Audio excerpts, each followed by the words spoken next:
Elliot Hargrove had always been a man who preferred the solitude of the forest over the chaos of the city. His cabin, hidden deep in the Washington wilderness, looked abandoned to anyone passing by. The wooden structure was weathered and gray, with moss creeping up its sides and broken windows that rattled in the wind. Few locals had ever seen him, and fewer still dared to approach. Strange sounds often echoed from the surrounding woods at night, heavy footsteps that could not belong to any human, low growls that seemed to reverberate through the trees, and occasional snapping of branches as if something enormous had brushed past. Rumors circulated in the nearby towns about a mysterious hermit and the strange occurrences near his land, but no one suspected the full truth. For Elliot, the forest was not just a home, it was a sanctuary for something extraordinary, something that had entered his life by accident decades ago. It was a secret he had guarded with a level of obsession most people could not imagine. Unlike the superstitious townsfolk, Elliot had seen the creature with his own eyes, a being straight out of folklore, a living Bigfoot. He remembered the first encounter vividly. He had been hunting in the remote woods, tracking a deer, when he stumbled upon a massive creature trapped in a hunter's snare. The creature was immense, covered in thick dark hair, and had eyes that seemed almost human, filled with pain and fear. Most people would have turned away, perhaps called for help or simply ignored it, but Elliot had felt a strange connection. Instead of ending its life, he untangled the snare and guided it back to his cabin. Over the following weeks, he nursed the creature back to health. He observed it closely, taking meticulous notes in his journals about its behaviors, intelligence, and unusual emotional responses. He named it Bruno, a name he whispered quietly so as not to alarm the animal. Bruno was cautious at first, moving with quiet, deliberate steps, but gradually a bond formed. Elliot built a hidden enclosure behind his cabin, camouflaged with logs, branches, and undergrowth. He designed it carefully, making sure no one passing nearby would ever notice. For Elliot, protecting Bruno became his life's mission. The years passed in a quiet rhythm. Elliot and Bruno developed a routine, an unspoken understanding. While Elliot ventured into town occasionally for supplies, Bruno remained hidden, safe from the outside world. Locals occasionally reported sightings of enormous footprints or glimpses of something moving through the trees, but no one could prove anything. The idea of Bigfoot was always treated as myth, a story told around campfires, never a reality to be confronted. Yet Elliot knew the truth, and he knew the danger of exposure. One slip, one accidental photograph or careless word, could destroy everything he had protected. Living this way demanded constant vigilance.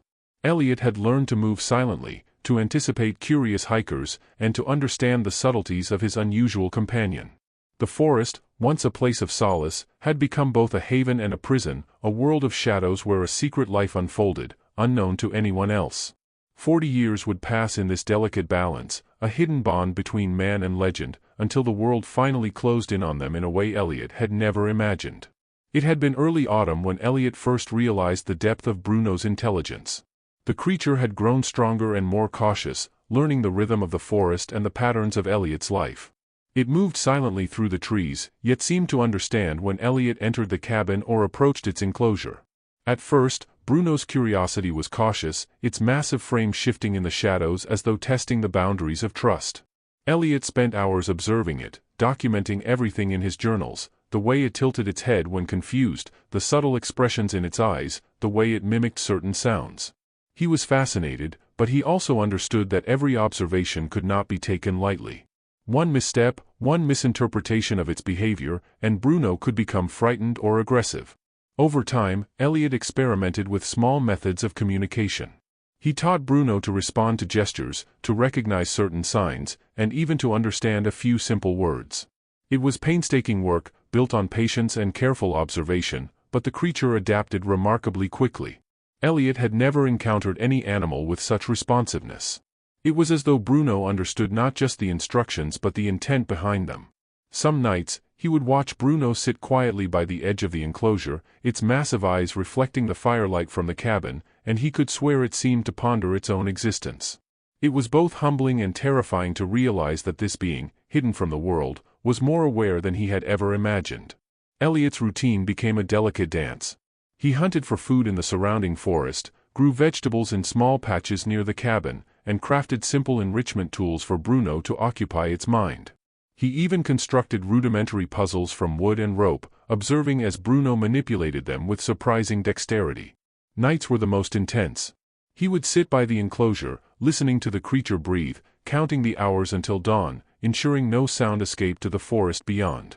The isolation became oppressive, yet it was necessary. The world outside remained oblivious to the presence of the creature, and Elliot knew it had to stay that way. Local sightings and rumors continued. Hikers occasionally spoke of enormous footprints or glimpses of a dark figure disappearing among the trees. Elliot would smile silently, his secret safe. Yet even he could not escape a creeping sense of foreboding. Technology was advancing. Cameras, drones, and social media were starting to reach even the most remote corners of the forest. He knew that one day, perhaps soon, it would only take a single mistake for the truth to leak. He could not prepare for what that might mean, for Bruno, for himself, or for the fragile bond they had nurtured for decades. For now, he remained vigilant, keeping the creature safe while continuing his quiet documentation. Each day was a balance between wonder and fear, between connection and secrecy. Elliot's life had become a study in shadows, a hidden world where he was both guardian and prisoner. Every sound in the forest was a potential threat, every visitor a potential disaster. Yet in Bruno's eyes, Elliot saw something profound, a silent trust, a recognition that they were alone together in a world that would never understand. And so the days passed, quiet and tense, as the forest held its breath around them, waiting for the moment when that fragile secrecy would inevitably shatter. Years turned into decades, and Elliot's life became a rhythm dictated by secrecy. Every sunrise marked a careful routine of tending to Bruno's needs while ensuring no trace of the creature ever reached the outside world. Elliot had grown accustomed to silence and isolation, the forest becoming both a sanctuary and a cage. He had developed an almost instinctual sense for when someone approached his land, learning to move unseen, to mask sounds, and to anticipate every potential risk. Bruno, now fully grown, was enormous, taller than most humans, with muscles rippling under dark, coarse hair, yet it moved with surprising grace. Its intelligence had only deepened over the years.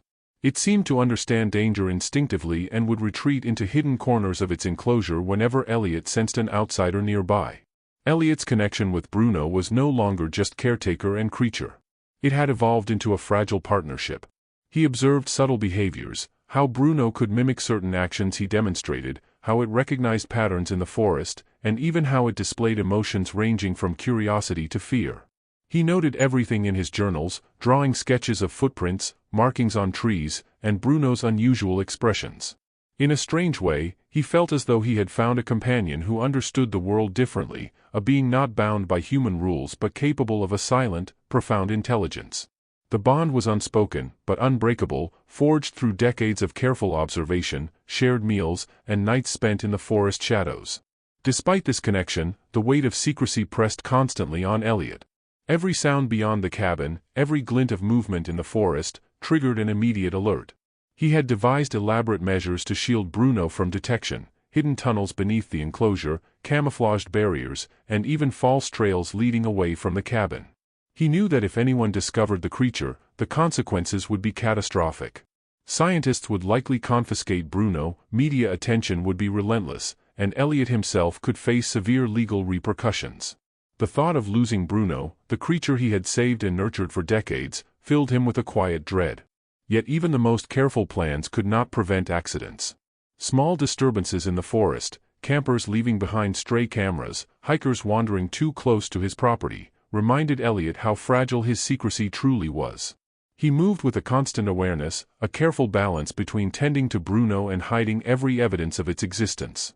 Nights were the most tense. He would watch the creature sleep or sit quietly, its massive form resting in shadows, and feel the profound weight of responsibility pressing down on him. For 40 years, he had managed to keep the impossible hidden, a secret world where a legendary creature survived in the modern age. The forest, once merely a backdrop to his solitude, had become a living witness to the impossible. Every tree, every rustling leaf, every distant owl seemed to conspire in maintaining the secret. Elliot had become a shadow himself, moving silently, thinking constantly, guarding not just a creature but a decades-long truth. He knew it could not last forever, that one slip could unravel everything, but he clung to the fragile routine. The bond with Bruno had become his life, his purpose, and his obsession.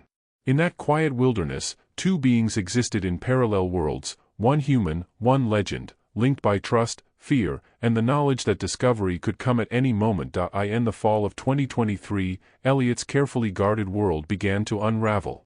The forest that had been his sanctuary for decades was no longer as isolated as he believed. Technology had advanced beyond his ability to predict, and the outside world was closer than ever. Hikers, campers, and wildlife enthusiasts now carried high-definition cameras and drones, their movements leaving digital footprints that could capture even the faintest disturbances in the woods. Elliot had long feared this moment, the day when a single wandering lens could expose the impossible truth he had protected for 40 years. It started with small signs. A hiker had reported strange footprints near the edge of Elliot's property. Another camper claimed to have seen a towering, dark figure moving quickly through the trees. At first, Elliot dismissed them as coincidences or exaggerations. He reinforced his barriers, checked the hidden tunnels under Bruno's enclosure, and remained hypervigilant. He began to patrol the perimeter more frequently, ensuring that no one wandered too close. The forest, which had always been an ally in secrecy, now seemed like a ticking clock counting down the inevitable. Then came Tara Simmons. She was a young wildlife biologist exploring the region, drawn by reports of unusually large tracks and unverified sightings. Tara set up cameras near the forest edge, hoping to capture footage of a rare bear or elk. What she recorded was far beyond anything she could have imagined. One night, her cameras captured a massive creature walking upright, moving with unnatural grace through the dense trees. The video was grainy, yet unmistakable, an enormous, human-like figure covered in dark hair, its stride deliberate and powerful. When Tara uploaded the footage online, it went viral within hours. Conspiracy theorists erupted in excitement, skeptics dismissed it as a hoax, but the attention was enough to draw federal authorities. Elliot realized immediately that the secret he had protected for decades was in grave danger. Panic replaced his usual calm precision. He tried to secure Bruno, leading him to a hidden corner of the enclosure and covering the access tunnels with debris and camouflage.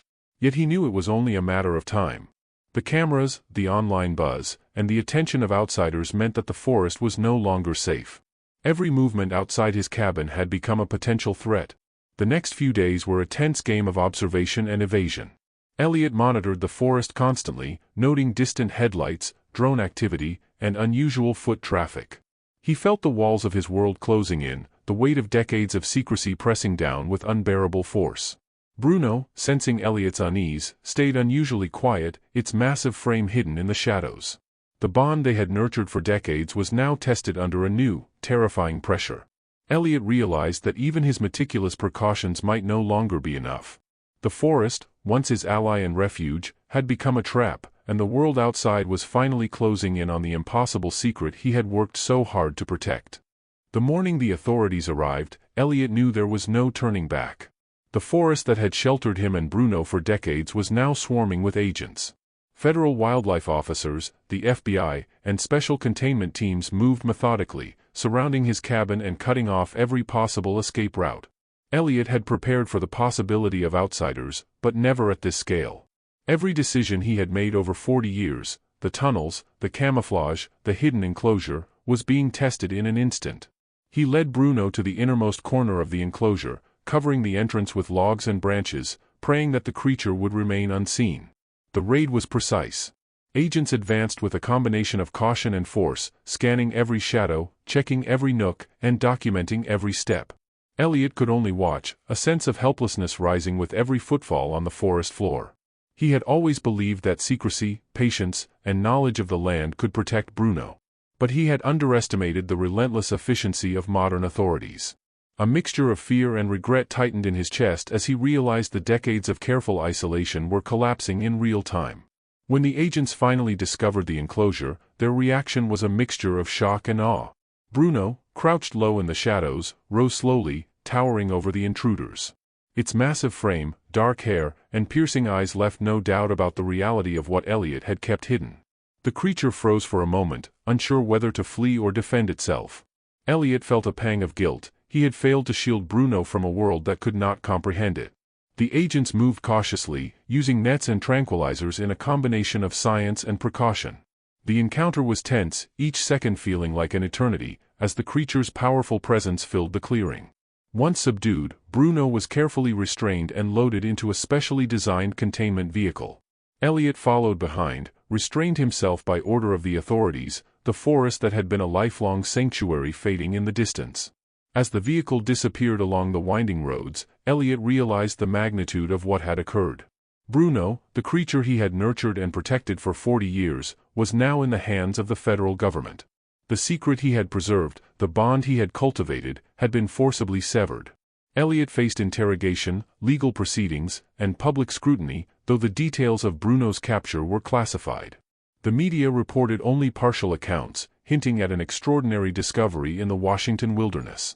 Elliot, for the first time in decades, felt the weight of exposure, the realization that his private world had been dismantled. Bruno's eyes, calm yet wary even in confinement, lingered in his memory. That silent gaze carried decades of trust, intelligence, and a bond that no government could erase. In the aftermath, Elliot returned to a cabin that felt empty, haunted not just by the loss of Bruno, but by the certainty that the legend he had protected was now a captive in a world unprepared for it. The forest remained silent, but Elliot could no longer walk its trails with the certainty he once had. The impossible had been discovered, and nothing would ever be the same again.